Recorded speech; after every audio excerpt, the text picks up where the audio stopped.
오늘 우리가 부활절로 지킵니다.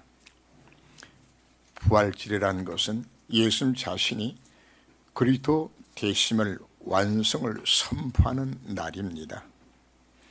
또 예수님이 당신이 하나님 되심을 증거한 날이 되기도 합니다. 우리 기독교 절기 가운데서 가장 축하할 절기가 바로 부활절입니다. 성경에는 복음을 설명하는 많은 예식과 사건들이 나오는데 오늘 그 가운데 서론에서는 대속죄에 관한 부분들을 여러분과 함께 나누고자 합니다. 대속죄일은 유대 원력으로 7월 10일 날입니다.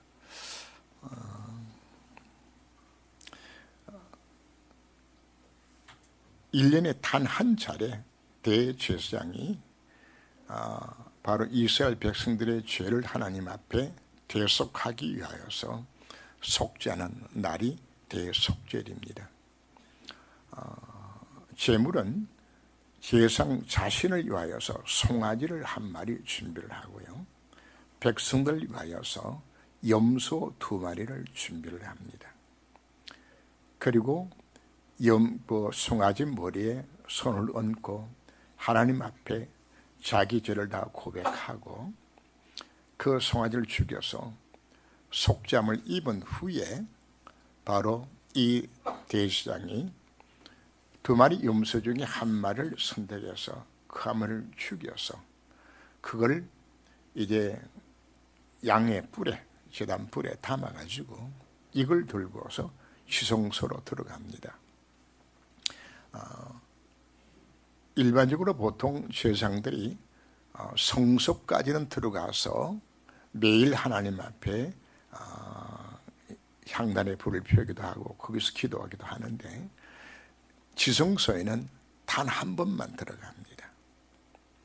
그 들어갈 때에 그 제사장이 입는 옷이 있습니다. 세마포 거룩한 옷을 입고 들어가는데 그 옷의 밑에 그 가장자리에는 청색, 자색, 홍색 실로서 수를 놓아지는 성류 무늬를 옆에다 달고요, 그 성류 무늬 사이사이에다가 금으로 만드는 방울을 답니다. 그래서 움직이면은 딸랑딸랑 소리가 나도록 이렇게 만든 옷을 입고서 대제사장이 지성소로 들어갑니다. 들어갈 때에 발에 끈을 묶어서 들어가요. 혹시나 제사장이 드린 제물에 문제가 있든지 또 백성에서 드린 제물에 문제가 되지면은 거기서 하나님의 쳐서 대제사장이 죽게 돼요. 그건 사람이 들어갈 수 없는 장소이기 때문에 죽으면은 끄집어내야 돼요. 이렇게. 바로 그 장소에 들어가서 피를 뿌리면서 대제사장이 이스라엘 백성들의 모든 죄를 거기서 구하고 그 대제사장이 살아서 나오게 되지면은 밖에서 기다렸던 그 백성들이 하나님 앞에 찬양을 드리게 되집니다. 그리고 나와서는 뭘 하는 것인가 하면은 그 2마리 그 염소 중에 한 마리는 죽여서 하나님 앞 드렸고 죽이지 않는 살인 한 마리 염소 위에 다시금 이스라엘 백성들이 모든 죄를 고하고 그 양을 사람이 살지 않은 광야로 살려서 내보는 일들을 하게 됩니다. 대속죄의 제사는 바로 이 피제사를 통하여서 바로 기독교의 가장 핵심이 되는 십자가와 부활을 설명하는 내용들입니다. 인간의 근본 문제가 무엇이었나요? 하나님을 떠난 문제죠. 하나님을 우리가 왜 떠났나요? 죄 때문에 하나님을 떠났습니다. 이 죄 때문에 하나님을 떠나게 되었고 사단의 속아서 우리 죄를 범했지만은 죄를 범한 바 그 결과로 죄를 짓는 자는 마귀에 속하였다고 이 죄로 인하여 우리는 마귀의 종도를 하게 되지는 그래서 하나님을 떠나게 되었고 죄로 인해 장애 실패 속에 빠지게 되었고 그리고는 마귀의 종로를 하게 되어지는 바로 이 인간의 근본 문제를 해결하기 위해서 주님이 십자가를 지신 것입니다. 바로 대속죄일은 우리 모든 죄 문제 해결하신 예수 그리스도의 십자가 사건을 의미하는 겁니다. 하나님이 속죄 제사를 연락하시고 이스라엘 백성들의 모든 죄와 허물을 용서함 같이 예수 그리스도께서 만 백성의 죄를 다 사신 것을 상징적으로 보여주는 사건 자체가 대속죄일의 제사가 되어지는 겁니다. 죽음의 장소인 그 지성소에서 속죄를 드리고 살아서 대지상에 나와야 모든 죄가 지금 사함받는 것이거든요. 그래서 바로 그 안에 들어간 사건 자체는 바로 십자가의 죽음입니다. 그리고 대지상이 살아서 나오는 것, 그 상태를 두고서 우리가 뭐라고 이야기하는 그것이 예수님이 부활하신 것을 의미하게 되는 겁니다. 그리고 염소 2마리를 한 마리는 이스라엘 백성 모든 죄를 고해서 피를 흘려 죽게 만들고 한 마리는 살려서 보내죠. 염소는 죽였다 다시 살릴 수가 없잖아요. 그래서 염소 2마리를 선택해서 한 마리는 죽이고 하나는 살리는 것은 죽는 염소는 뭘 의미할까요? 예수 십자가를 의미하는 것이고 또 살리는 그 염소는 뭘 의미합니까? 예수의 부활을 의미하게 되게 되지는. 그래서 이 대속죄의 제사는 바로 예수 그리스도의 십자가 사건과 부활을 우리에게 보여주는 중요한 의미를 갖고 있는 예식이 되는 겁니다. 우리 모든 죄 문제를 다 해결하셨고 죄를 통해 역사하는 사단의 대가를 박살내고 우리에게 하나님 만든 길을 여신 바로 그 길을 여신 것이 부활의 핵심이 되는 겁니다. 오늘 본문 속에 보면 어찌하여 무수하느냐 믿음이 작은 자들하고 예수님이 책망하신 장면이 나오죠. 이 땅에서 예수님의 모든 말과 행적은 자신이 그리스도 되심과 하나님 되심을 나타내는 겁니다. 그리고 모든 행동에는 하나님의 절대 계획 속에서 이 모든 일들을 이루 가시는 겁니다. 예수님의 공생의 주 사역지는 그 갈릴리 바다 북서쪽에 있는 갈릴리 지역들을 중심으로 예수님 사역을 하셨고 바로 오늘 배 타고 건너가기 전에도 바로 거기에 있는 가버나움 지역에서 사역을 하셨어요. 그리고 이제 저녁 어두울 때에 배를 타고 바다 건너로 가시게 됩니다. 왜 가시는지는 이제 다음 주간 여러분들에게 메시지 중에 나오게 되겠고요. 예수님 피곤하셔서 배를 타고 배 고물에 베개하고 주무셨어요. 배 고물은 어딜까요? 한글말로 하면 이물, 고물 이렇게 표현을 합니다. 선수의 뱃머리 쪽은 이물이라고 그러고요. 배 선미죠. 선미, 꽁지 쪽엔 우리가 고물이라고 이야기합니다. 여기에 베개하고서 지금 예수님이 잠이 드셨어요. 그런데 갑자기 풍랑이 몰아치는데 갈릴리 바다는 호수입니다. 호수인데 둘레가 한 52km, 한 130m 되니까 큰 호수죠. 수심이 한 50m 정도 되지는. 그리고 지형적으로 산으로 둘러싸 있기 때문에 간혹 돌풍이 부는 그런 지형입니다. 근데 이 폭풍이 얼마나 돌풍이 셌던 것인지 그 배에 탔던 예수님 제자 12제자 가운데서 최소한 7명은 어부 출신입니다. 배들 위치하여서. 아마 이들이 죽는다고 소리 지르는 거 보니까 아마 굉장한 풍랑이었죠. 그죠? 이 뭐 돌풍이 불어서 풍랑이 일어나게 되지니까 물이 넘쳐서 막 배에 가득 채워지게 되지고 이래서 그냥 예수 흔들어 깨우는 겁니다. 그냥 우리의 죽게 된 걸 왜 돌아보지 않습니까? 하면서 그냥 찬송가 371장을 보면은 구제후 광풍이 불어 큰 물결이 일어나 온 하늘이 어둠에 사여 피할 것을 모르니 우리가 죽게 된 것을 안 돌아봅니까? 깊은 바다에 빠지게 된 때 주무시려 합니까? 그죠? 우리 찬송 가사 내용입니다. 그죠? 예수님께서 일어나셔서 어찌 무수하느냐? 믿음이 작은 자들 하시고 곧 일어나서 바람과 바다를 꾸짖으시니 아주 잔잔하게 되었더라. 오늘 본문의 기록을 하지요.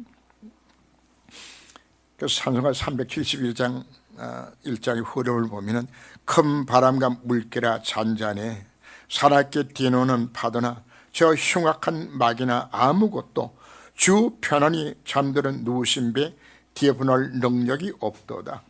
주 예수 풍파를 꾸짖어 잔잔해 잔잔해 주 예수 풍파를 꾸짖어 잔잔케 만드는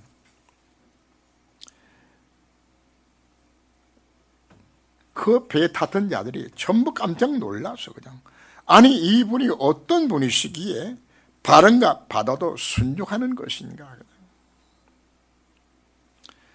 예수님이 바다를 꾸짖으셔 말씀으로 꾸짖으셨어요. 그랬더니 즉시로 바람과 풍랑 바다가 다 잠잠게 되었다고. 바람은 아마 즉시 잠잠할 수 있겠죠. 근데 풍랑은 바람이 자도 풍랑은 이뤄요. 근데 성경 표현으로 하면은 바람도 스톱, 풍랑도 스톱. 이건 자연적으로 있을 수가 없는 일들이요.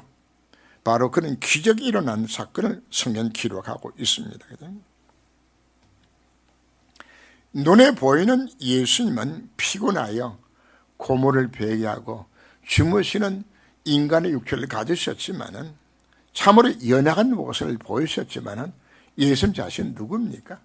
바로 그분은 전능자요 창조주 하나님이신 것입니다. 바로 인간의 몸을 입으시 이 땅에 오신 절대 주권자인 것을 그분이 우리에게 보여주는 것입니다. 오늘 부활절입니다. 바로 바람과 바다를 잔잔케 하신 부활하신 주님이 지금 나와 함께 하신 우리가 믿어야 하는 것입니다. 성령으로 그분이 지금 내 안에 나와 함께 하시는 겁니다. 이게 우리의 신분입니다.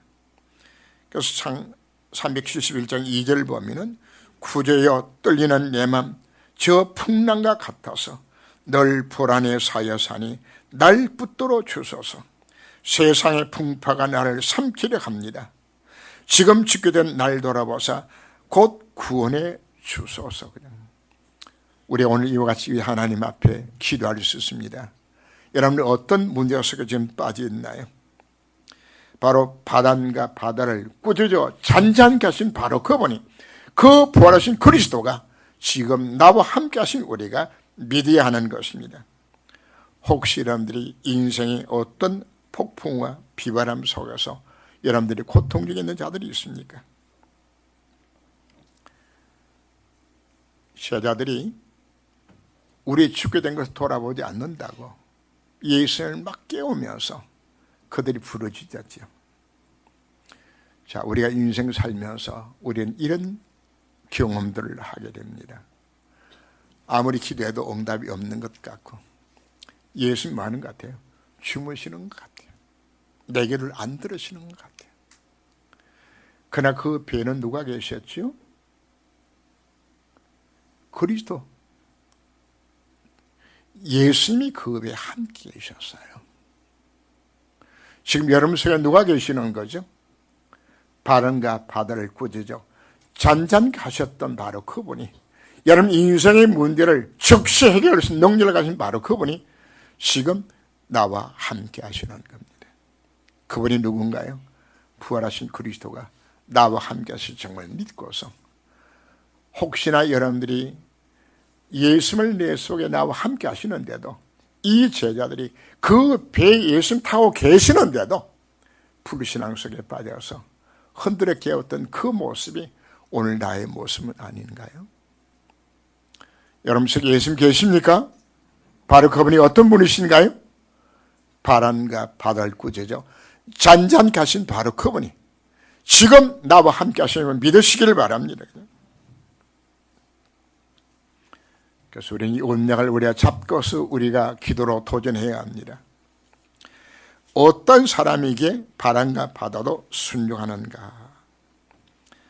하나님이 우리 인간만 하나님의 형상대로 창조하셨습니다. 우리 인간을 하나님은 예덴의 축복을 누리며 살도록 우리 인간을 만드신 겁니다. 그리고 하나님은 창세기 2장 17절 말씀에서 우리와 행위 언약을 맺었습니다. 안식과 생명을 누리도록 하기 위하여서 하나님께만 순종하고 신뢰를 요구하는 바로 행위 언약입니다. 이 행위 언약을 다른 말로 하면 생명 언약입니다. 이거 놓치면 죽는 거예요. 생명을 유지할 수 있는 언약을 주셨는데 안타깝게도 사단에 속고 죄를 범하고 하나님을 떠남으로 인해서 멸망 상태 속에 빠지게 되었죠. 모든 사람이 죄를 범하였음에 하나님의 영광에 이르지 못하게 되었습니다. 인간이 범죄하자마자 하나님은 언의 언약을 삼위 하나님이 맺으십니다. 왜요? 우리 인간의 힘으로는 하나님 만날 수도 없고 죄 문제 해결할 길 자체도 없고 사단에서는 해방받을 길 자체도 없어요. 인간은 전혀 무능력해요.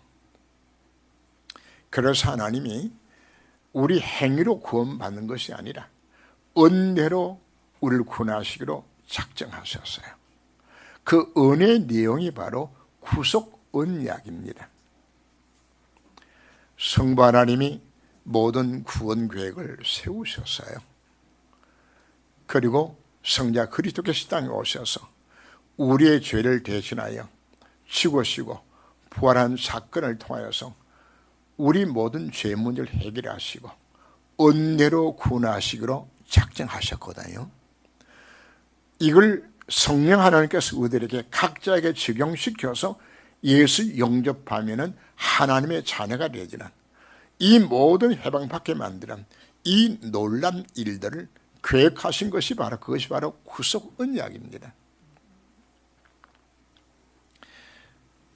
바로 예수님 이 땅에 바로 그 언약하신 대로 여인의 후손으로 그리스도 이 땅에 오신 겁니다. 요한복음 1장 14절 말씀에서도 말씀이 육신이 우리 가운데 거하심에 은혜와 영광이 풍성한 그 그리스도 모습으로 이 땅에 오셨습니다. 왜 하나님 인간 세상에 개입하셔야 되는 건가요? 누가 죄를 범한 거죠? 우리가 사람이 죄를 범한 겁니다. 사람이 죽어야 되잖아요. 근데 이 땅의 모든 사람은 다 죄인이 되었잖아요. 그래서 말의 몸을 빌어서 죄 없는 인간의 몸으로 하나님 인간 세상에 개입하신 겁니다. 이게 메시아의 자격이요 조건입니다. 그리고 이 땅에 오셔서 바로 그분이 십자가와 부활을 통하여서 이제 이 구원을 완성하신 겁니다. 예언대로 대속의 죽음을 죽으시고 하나님 맞는 길을 여시고 사단의 세계를 대갈 박살내시고 우리를 모든 주에서 해방시켜 주신 겁니다. 예수 그리스도의 부활이라고 말하는 것은 바로 예수님 자신이 그리스도가 되셨다는 것을 확정하고 선포하는 것이 이게 바로 부활입니다. 만약에 부활하지 않았다면 우리 죄는 여전히 죄 가운데 그냥 있는 겁니다. 그래서 제가 대속죄의 이야기를 한 부분들은 만약에 대상이 거기서 죽어서 못 나오면은 이스라엘 백성의 죄는 용서를 못 받는 겁니다. 만약에 예수님이 죽어서 다시 살아나신 것이 없다 그러면은 여전히 죄 가운데 우리 망하게 된 것이란 말이거든요. 그래서 예수님이 부활하시다는 이야기 자체는 우리 모든 죄 문제를 다 끝냈다는 선포가 되어지는 겁니다. 바로 그분이 생명의 주인 되신 하나님이신 겁니다. 하나님만이 유효적으로 모든 만백죄를 해결할 수 있는 힘이 그분께 있고 사단의 대가를 박살낼 수 있는 힘이 누구한테 있나요? 하나님께만 있는 것이에요. 그래서 생명의 주인으로서 부활하심을 인하여서 예수님 자신이 누구 되신 것은 바로 내가 그리스도다, 내가 하나님이다, 이걸 나타낸 것이 예수의 부활이라는 겁니다. 그리고 바로 그분이 부활의 첫 열매가 된 겁니다. 우리의 삶은 이 땅에서 끝나는 것이 아닙니다. 바울이 고백했죠. 만약에 우리 사는 것이 이 땅에 끝나는 것이라 그러면은 예수 믿을 필요 없어요. 악착같이 돈 벌어가면서 오래 살아야죠. 근데 우리는 뭐가 있다는 이야기입니까? 영원한 하나님의 나라. 그 영광을 우리에게 보여준 부활체의 영을 보여준 것입니다. 이 몸 갖고는 천국 못 가거든요. 그래서 부활의 첫 열매가 되셔서 그 나라를 예비하신 후에 내가 다시 와서 너희를 나 있는 곳을 영접하게 약속해 주셨죠. 바로 그 나라에 갈 수 있는 그 부활체를 예수님들이 먼저 보여주신 것들입니다. 우리가 오늘 부활절을 지키면서 만약에 예수님이 부활하지 않았다면 우리는 여전히 죄 가운데 그냥 있어요. 우리 예수님도 다 헛된 것입니다. 그냥. 예수 부활이 없었다면 죄로 인하여 내 인생을 찾아오는 저주장 실패 피할 길이 없어요. 신부는 여전히 마귀 자식이고 까닭모를 재앙 속에서 그 운명의 팔자에서 벗어날 수도 없는 인생을 살았을 것인데 에베소 2장 2절에 있는 것처럼 공중 권세잡은 그놈의 지배를 받으면서 그놈 섬기면서 본질 사나운 진노하니 멸망받을 나 같은 죄인이 바로 예수님이 부활 승리하심을 인하여서 이 구원의 길이 열려진 것입니다. 예수는 부활 승리하셨습니다. 다시 살아나셨습니다. 예수님 제자들은 예수 부활 소식을 듣고서도 안 믿었어요. 예수 부활할 것을 믿었다 그러면은 베드로가 예수 부인했을까요? 아마 생명 걸고 부인 안 했겠죠. 그죠? 예수 부활을 믿었다 그러면은 가룟 유다 예수 팔아먹었을까요? 안 팔아먹어요. 예수의 부활을 전했던 여인들도 부활을 믿는 것이 아니에요. 예수의 시신에 향품 바르기 위해서 갔다가 예수를 만난 거죠. 그러나 이 제자들이 부활하신 예수를 만난 이후에 180도 바꿔집니다. 그리고는 이들은 나가서 부활의 증인이 되더란 겁니다. 예수님의 가룟유다 빼고 11명의 제자가 나중에 맞들려서 12제자가 됩니다만은 거기에 요한을 빼고서는 다 순교를 합니다. 그럼 요한은 순교를 안 했느냐? 기름값을 집어 던져 넣었는데 살아서 나왔어. 그럼 마지막에 살아서 요한계시를 기록하도록 하는 생명을 언약시켜 준 거죠. 자, 이들이 무엇 때문에 승부했나요? 예수가 부활했다고. 이 부활 증거하다가 다 이들은 순교의 피를 흘리는 겁니다. 오늘 우리가 이 예배를 통해서 우리는 누굴 만나야 됩니까? 부활하신 그리스도를 우리가 인격적으로 우리가 만나야 되는 겁니다. 정말 그분을 원해 만나는 시간이 되진다 그러면은 그분을 만나는 바로 그 순간에 사실은 내 인생의 모든 문제는 끝나는 겁니다. 그분이 이 자리에 찾아오셨습니다. 바로 그분을 만나는 시간 되시기를 주 이름으로 축원합니다. 대속죄를 인하여서 회복되는 그리스도 언약들입니다. 대속죄를 기준으로 안식년과 신년이 시작되어집니다. 안식년과 신년의 내용은 비슷한데 그 범위의 차이입니다. 모든 사람이 임하느냐 일부이 임하느냐 그 차이입니다. 신년이 되면은 이스라엘 민족에는 세 가지 일들이 일어납니다. 모든 히브리 노예들은 그날 다 해방을 받게 되집니다. 그리고 모든 빚은 탕감을 받게 되집니다. 그리고 빚 때문에 팔아먹었던 모든 기업들입니다. 토지와 집이 회복되지는 겁니다. 언제 같은 일들이 일어나는 것인가? 안식년은 7년째고 신년은 50년째 일이 일어나는데 바로 대속죄일에 제사를 지난 이후에 대제사장이 나팔을 불게 되어져요. 자, 그 나팔을 바로 무슨 소식인 것인가? 바로 예수님이 부활의 선포가 되어지는 겁니다. 다 이뤘다고 성취하신 그 선포가 되어졌을 때에 뭐가 일어나는 것인가? 신년이 일어나는 겁니다. 자, 그 나팔은 뭘 선포하는 것이라고요? 예수님의 부활을 선포하는 것이거든요. 히브리 노예들은 어느 날 손꼽아 기다린 것인가? 희년을 손꼽아 기다립니다. 그들은 꿈에도 소원이 고향집으로 돌아가는 겁니다. 교도소에 사람들이나 군대 간 청년들이 뭘 기다리나요? 제대하는 날 기다리죠. 교도소는 날짜만 기다리죠. 석방될 날을. 바로 이들이 뭘 기다릴까요? 고향집으로 돌아갈 그날을. 그날 손꼽아 기다리면서 신의 나팔소리가 울려 퍼지게 되었을 때에 오 자유, 오 자유하리라고. 그들은 어디로 갑니까? 고향집으로 돌아가는 겁니다.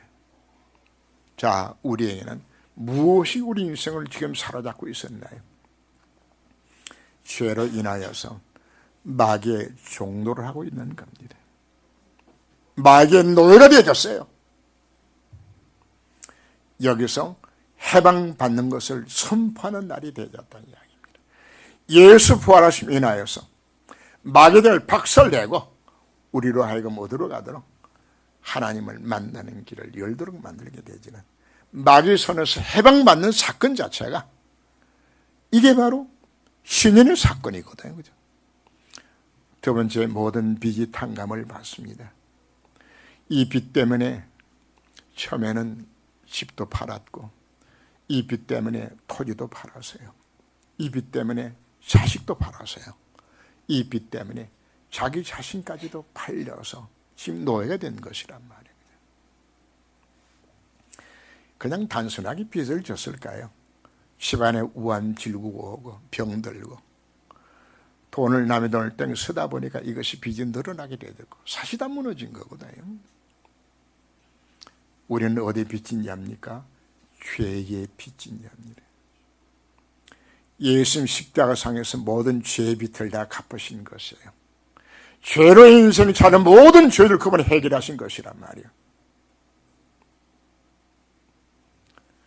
여러분 인생에 어떤 재앙과 실패가 찾아오고 있습니까? 그 모든 재앙의 죄값을 주님의 십자가상에서 다 해결하셨다고, 그분이 부활하심을 인하여서 다 끝났다고 지금 선포하고 있는 것이란 말이에요. 바로 그분이 세상 대신 그리스도가 되셔서 우리에게 선포하는 거란 말이에요.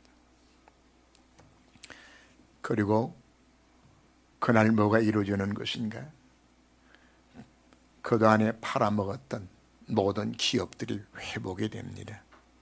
여러분, 해방을 받고 빚은 탕감되어도 돌아오면 여전히 거지인데, 집도 없고 밭도 없고 그냥 아무것도 없는데 살 길이 없잖아요.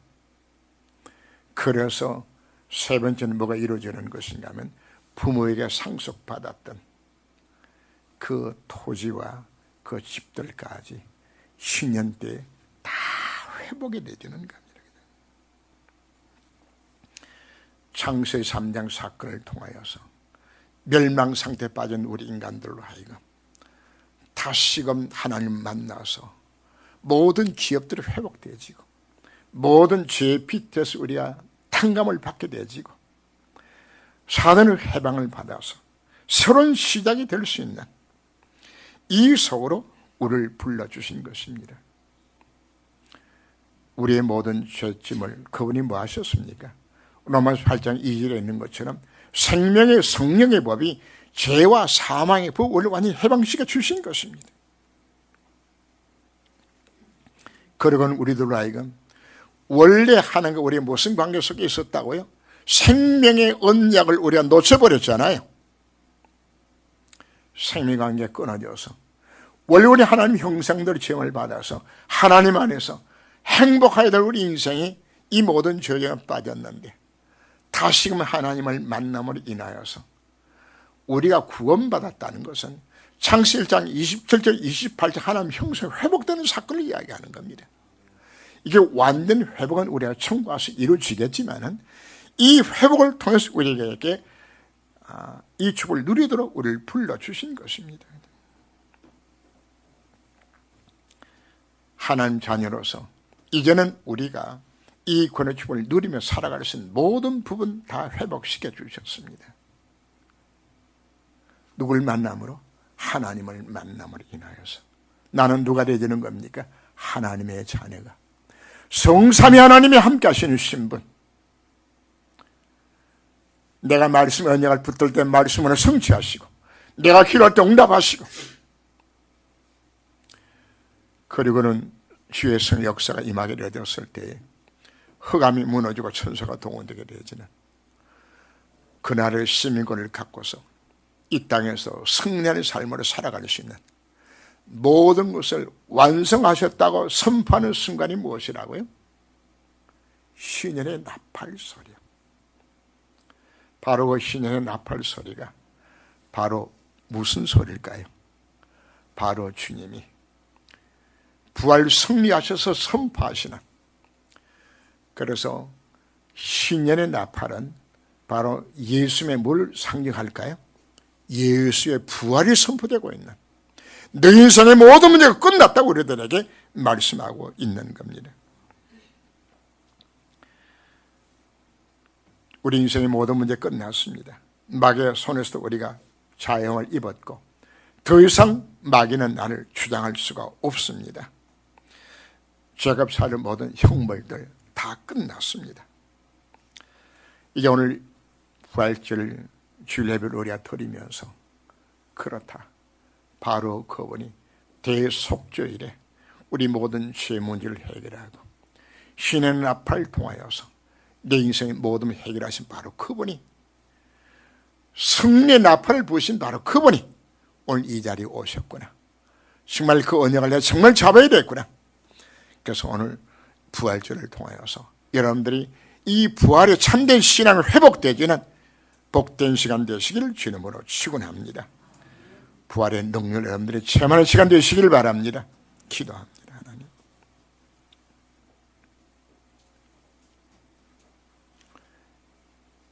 하나님은 말씀을 통하여서 우리들에게 십자가와 부활을 설명하시기 위하여서 대속죄의 규례를 통하여 우리 모든 인생의 죄문 해결을 받았다고, 그리고 하나님 만난 길을 열려주고 사단에서 완전히 해방받게 되지는 이 놀라운 사건이 이루어진 것을 선포하는 신의 나팔 소리를 통하여서 그들을 회복시켜 주었던 그 놀라운 사건들과 같이 신의 나팔 소리처럼 그 주님이 내가 십자가로 너희 인생의 모든 문제 해결하고 부활 승리하셔서 그리스도가 되셨다고 주님 오늘 우리들에게 말씀하고 있습니다. 바로 이 아침 시간 저희들이 바로 이 부활의 주님을 만나는 복된 시간 되게 하여 주옵시고 지금까지 불신앙에 벗어나셔서 이 언약 잡게 하여 주옵소서. 바람과 바다를 꾸짖어 잔잔히 가시는 부활하신 주님이 지금 나와 함께 하셔서 이를 이루시겠다고 저희들에게 약속하여 주셨습니다. 지금 이 언약 잡고 정말 믿음으로 도전할 수 있는 부활의 신앙을 저희들에게 회복시켜 주옵소서. 주 예수님으로 기도합니다. 아멘.